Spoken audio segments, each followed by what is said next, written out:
Hello दोस्तों, आपको पता है हर गांव की अपनी एक कहानी होती है। कुछ कहानियां डरावनी होती हैं, कुछ रहस्यमयी, लेकिन कुछ कहानियां ऐसी होती हैं जो न सिर्फ आपकी रातों की नींद छीन लेती हैं बल्कि आपकी जिंदगी का हिस्सा बन जाती हैं। आज हम आपको एक ऐसी ही कहानी सुनाने जा रहे हैं जो कि बहुत दर्दनाक भरी है। ये कहानी है काली कोठी की, जहां से कोई लौटकर नहीं आया। आइए कहानी शुरू करते हैं। एक छोटा सा गांव जिसका नाम मीरपुर था। गांव की सीमा पर एक पुरानी कोठी थी जिसे लोग काली कोठी कहते थे। कहते हैं इस कोठी में सालों पहले एक तांत्रिक रहा करता था जिसने अमरता पाने के लिए कई निर्दोष लोगों की बलि दी। तांत्रिक मारा गया, लेकिन उसकी आत्मा कोठी में ही कैद रह गई। अब उस कोठी में कोई नहीं जाता। लोग कहते हैं कि वहां जाने वाला कभी वापस नहीं आता।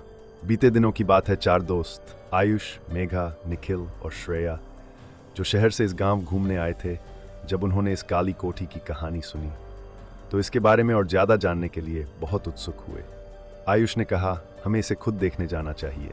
ये सिर्फ पुरानी कहानियां हैं और ऐसा आज के समय में होना बिल्कुल संभव नहीं है। आयुष के साथ बाकी दोस्तों ने भी सहमति जताई, लेकिन गांव वालों ने उन्हें चेतावनी दी, काली कोठी के पास मत जाना, वहां सिर्फ मौत है।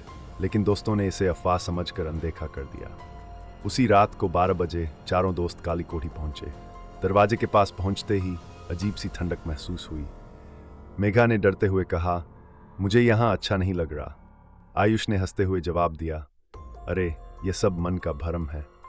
जैसे ही उन्होंने दरवाजा खोला, एक जोरदार हवा का झोंका आया और दरवाजे के पीछे अंधेरा फैल गया।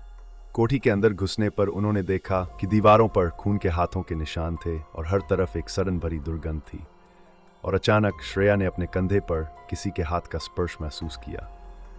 जब उसने मुड़कर देखा तो कोई नहीं था। उसने डरते हुए कहा, यहाँ कुछ सही नहीं है, हमें वापस चलना चाहिए। लेकिन निखिल ने हंसते हुए कहा, यह बस पुरानी इमारत है, चलो अंदर देखते हैं। थोड़ी ही देर बाद उन्हें कोठी के अंदर एक बड़ा कमरा मिला। कमरे के केंद्र में एक टूटी हुई कुर्सी और उसके चारों ओर जले हुए दियों का घेरा था।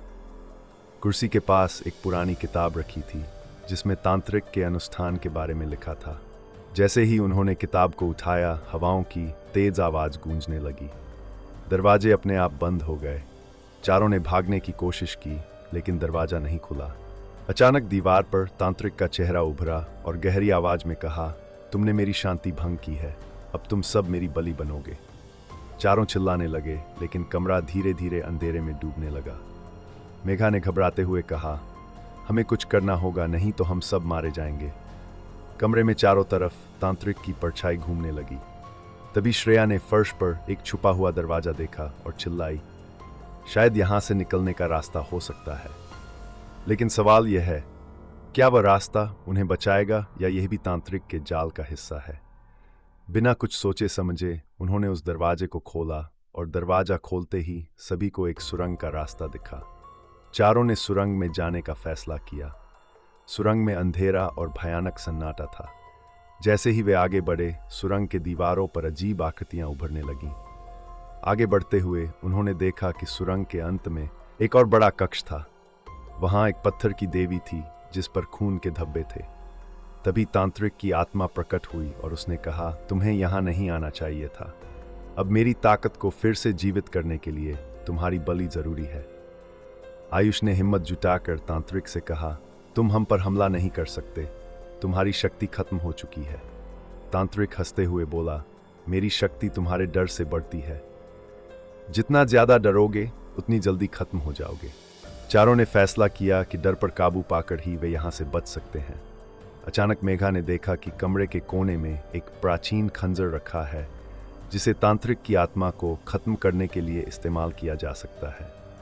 लेकिन खंजर को छूते ही छूने वाले की आत्मा हमेशा के लिए श्रापित हो जाती।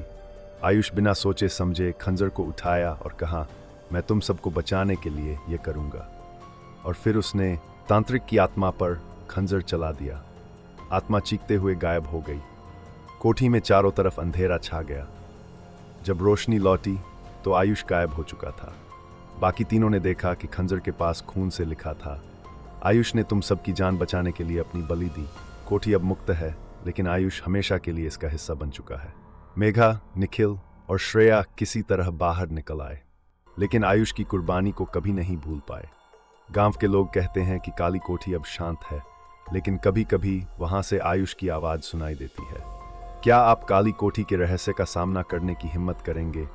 अपनी राय हमें कमेंट में बताएं और चैनल को सब्सक्राइब करें। अगली खौफनाक कहानी के साथ जल्द मिलेंगे।